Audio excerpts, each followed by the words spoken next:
መኳንንት ያጎቷ ልጅ ነኝ ነው ያልከው አይደለም? አዎ ያጎቷ ልጅ ነኝ። መኳንንት ኤም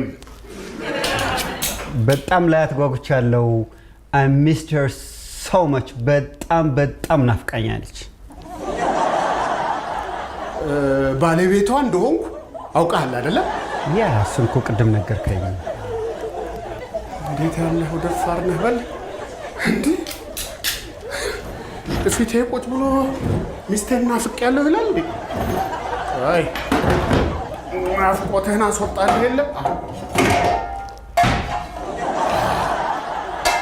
መኳንንት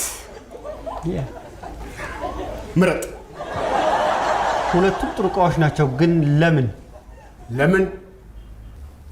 ኤም ፎር መጥበሻ